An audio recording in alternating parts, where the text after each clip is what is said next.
Hello and नमस्कार दोस्तों, कैसे हैं आप सभी। स्वागत है आप सभी का आपके अपने channel study vlog with Shivendra पर। देखिए, जब हम किसी जॉब की तैयारी करते हैं तो लगातार हमें लगता है कि भाई कहीं ना कहीं से कोई तो वैकेंसी निकल ही आए, क्योंकि तैयारी ही हम इस बेसिस पर करते हैं भाई, क्योंकि परीक्षा के माध्यम से ही तो हम खुद को आंक पाएंगे ना।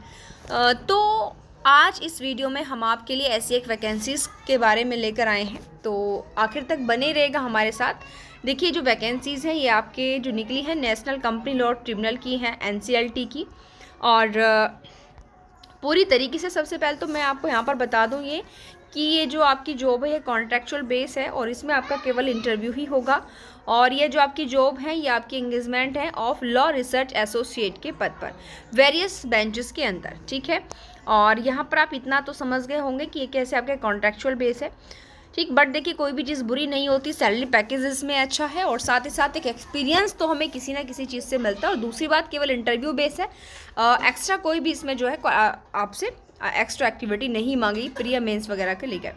यहाँ पर देखिए, जो इसमें आपकी जो applications are invited from Indian national to work as law research associate के पद पर होगा। एनसीएलटी में प्योरली वो आपका कॉन्ट्रैक्ट असाइनमेंट होगा। और ये जो आपकी बेंचेस हैं, जगह है अमरावती आंध्र प्रदेश में है, अहमदाबाद और न्यू दिल्ली में है benches national company law tribunal की, जहाँ ये आपकी पोस्टिंग है। और इसमें टोटल जो आपकी 3 टेंटेटिव वैकेंसीज हैं। ओके, अब ये आप समझ गए होंगे कि 3 जगहों पर हैं आपकी, अमरावती, अहमदाबाद एंड आपकी न्यू दिल्ली, और 3 टेंटेटिव आपकी यहाँ पर वैकेंसीज हैं। यहाँ थोड़ा सा अब हम क्वालिफिकेशन देख लेते हैं। क्वालिफिकेशन है candidate should be a graduate in law including an integrated degree course in law under, यानी कि 10+2+3+3, यानी कि आपका जो आफ्टर ग्रेजुएशन 3 ईयर वाली LLB है, और 10+2+5 यानी कि आफ्टर 12 जो 5 ईयर वाली आपकी इंटीग्रेटेड LLB है। मिनिमम एग्रीगेट जो होना चाहिए तीनों ही BLLB LLB में आपके 550% होना चाहिए, कि 50% मिनिमम एग्रीगेट होना चाहिए। इससे कम अगर किसी स्टूडेंट्स का है तो वो इनको ये फॉर्म फिल नहीं कर सकता। और जिस भी स्कूल, कॉलेज, यूनिवर्सिटी, इंस्टीट्यूट से जो है ये LLB की है वो रिकॉग्नाइज होना चाहिए बार काउंसिल ऑफ इंडिया के द्वारा। ओके, साथ साथ यहाँ पर देखिए, जो कैंडिडेट LLM कर रहे हैं और परसुइंग में है वो भी इस फॉर्म को फिल कर सकते हैं। और साथ ही साथ अगर कोई 3 ईयर वाली LLB कर रहा है तो अगर उसके लास्ट सेमेस्टर में यानी कि 6 सेमेस्टर में, अगर 5 ईयर वाली है तो अगर 10 सेमेस्टर में है, परसुइंग में है मतलब स्टडिंग है, तो भी इस फॉर्म को जो है वो फिल कर सकते हैं, ठीक है। उसके साथ ही साथ यहाँ पर देखिए, मेनली जो एज लिमिट है, एज लिमिट क्या होगी, यानी कि 5/4/2025 से पहले यानी कि 30 साल होनी चाहिए। The age of the candidate set shall not be above 30 years age on the last date of receipt of application on 5/4/2025, यानी कि 5 अप्रैल, यानी कि 5 अप्रैल लास्ट डेट है इस फॉर्म को फिल करने की। ये भी मैं आपको यहाँ पर बता दूँ, 5 अप्रैल तक ही आप इस फॉर्म को फिल कर सकते हैं। और 5 अप्रैल तक कितनी होनी चाहिए, 30 साल से ऊपर जो है उम्र नहीं होनी चाहिए। कहने का मतलब क्या है, 30 साल से ज़्यादा के कैंडिडेट इस फॉर्म को फिल नहीं कर सकते हैं। दूसरा जो है, उनके पास क्या क्या होना चाहिए, जो कैंडिडेट है must have research and analytical skill होना चाहिए उनके पास, राइटिंग एबिलिटीज़ होनी चाहिए including retrieval of desires information from various search engines process such as ESCR, Manupatra, SSC online, Lexis Nexis, Westlaw, ETC, ये सारी चीज़ें। दूसरा, उसको गुड नॉलेज होनी चाहिए operation of computer and skill of using common software in use like MS office, ETC, यानी कि ये सारी चीज़ें एबिलिटी उसके अंदर होनी चाहिए, ठीक है। उसके बाद डिस्क्वालिफिकेशन में सीधी है कि कौन कैंडिडेट है जो यहाँ पर अप्लाई नहीं कर सकता है। तो डिस्क्वालिफिकेशन के अंदर सबसे पहले तो होनोरेनियम पेमेंट बेसिस वाला सिस्टम नहीं होना चाहिए एल्सवेयर कहीं भी। और दूसरा जो है, यहाँ पर मेन क्या है कि वो कन्विक्ट नहीं होना चाहिए ऑफेंस इन्वॉल्विंग मोरल टर्पिट्यूड के केस में, और वो किसी भी उसने मतलब फेस ना किया हो disciplinary proceedings bar council of India, bar council of the state of institute के अदर, ठीक है। इनके bar council of India, bar council of state, किसी भी इंस्टीट्यूट या अथॉरिटी के समक्ष से डिसिप्लिनरी प्रोसीडिंग उसके खिलाफ नहीं चला हो। ये सारी जो चीज़ें हैं, ये सारी डिस्क्वालिफिकेशन उसके अंदर नहीं होनी चाहिए। तीसरा, यहाँ पर देखिए उसका जो सैलरी वगैरह रहेगी, अगर वो अमरावती आंध्र प्रदेश की बेंच में है तो पर मंथ रहेगी 60,000 यानी कि 60,000 रुपये।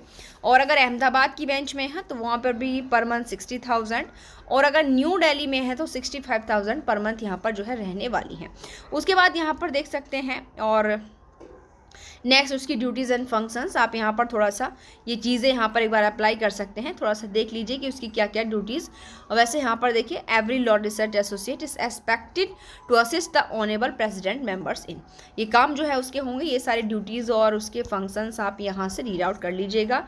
ये आपके फंक्शंस हैं ABCDEFGH, ये थोड़े फंक्शंस दिए हैं, आप यहाँ से इनको देख लेना, ठीक है। और उसके बाद उनके कैरेक्टर की यहाँ पर देखिए बात की गई, कैरेक्टर कैसा होना चाहिए, candidate should have absolute integrity, honestly and good moral character का होना चाहिए, ठीक है। और साथ ही साथ यहाँ पर और थोड़ा सा हम आपको यहाँ पर बता दें, पीरियड ऑफ कॉन्ट्रैक्ट कितने टाइम तक के लिए देखिए रहने वाला है, तो 1 ईयर रहेगा, बट अगर उसका काम जो है अच्छा रहता है, परफॉर्मेंस गुड रहता है, तो फर्दर उसके लिए भी उसको जो है ज्वाइन यहाँ पर किया जा सकता है, ठीक है। उस तरीके से यहाँ पर जो है फॉर्म पूरी तरीके से आपका ऑनलाइन बेसिस होगा, ऑनलाइन आप इस फॉर्म को फिल कर सकते हैं। और यहाँ पर ये देखिए जो है ये लिंक है यहाँ NCLT का, और इस लिंक पर जाकर आप जो है फॉर्म को यहाँ पर फिल कर सकते हैं। और साथ ही साथ दूसरा यहाँ पर जो आपकी फॉर्म की लास्ट डेट है आपके 5 अप्रैल 2025, यानी कि 5 अप्रैल लास्ट है, शाम को 5 बजे के बाद आप जो है फॉर्म फिल नहीं कर सकते हैं, डिसेबल हो जाएगा, यानी कि 5 अप्रैल की शाम 5 बजे तक से पहले आप इस फॉर्म को जो है फिल कर सकते हैं। तो ये चीज़ें हम आपको यहाँ पर बता चुके हैं, और बाकी ये सारी चीज़ें आप यहाँ पर तैयार कर लीजिए, ठीक है। और मेनली यहाँ पर देखिए selection would be based on written examination and interview, और जो भी आप करेंगे during the interview questions will be asked on the companies, जो क्वेश्चन आपसे पूछे जा सकते हैं वो आपके जैसे कि कंपनी एक्ट 2013 को आप तैयार कर लीजिए, इंसॉल्वेंसी, बैंकक्रप्ट, क्योंकि देखिए आपकी नेशनल लॉ कंपनी की वैकेंसीज है ट्रिब्यूनल की, तो ये इन्हीं सब्जेक्टों की जानकारी होनी ज़रूरी है। Company act 2013, insolvency, bankrupt Code 2016 and other relevant allied laws, candidates would also be subjected to test to evaluate their research skills on company law and corporate insolvency law and allied laws beside general knowledge भी, इसके अतिरिक्त general knowledge की भी थोड़ी सी आवश्यकता रहेगी। तो ये चीज़ों की आप यहाँ पर प्रिपरेशन कर लें। तो आई होप ये चीज़ें आपको पसंद आई होगी। तो प्लीज़ अगर कोई भी इंटरेस्टेड है तो 5 अप्रैल 2025 से पहले और 30 साल से कम एज का है तो इस फॉर्म को आप फिल कर सकते हैं। और थोड़े से ये जो आपके कंपनी लॉज, आपके बैंकिंग लॉज, ये जो कुछ एक्ट हैं इनकी आप जो अच्छे से प्रिपरेशन को यहाँ पर कर सकते हैं। तो प्लीज़ वीडियो को ज़्यादा से ज़्यादा शेयर करें। अगर कोई भी इंटरेस्टेड कैंडिडेट होगा तो इस फॉर्म को फिल कर सकता है। नोटिफिकेशन यहाँ पर निकल करके आया तो आपका 17 मार्च को निकल करके आया था, और बाकी लास्ट डेट हमने आपको बता दी है। Thank you.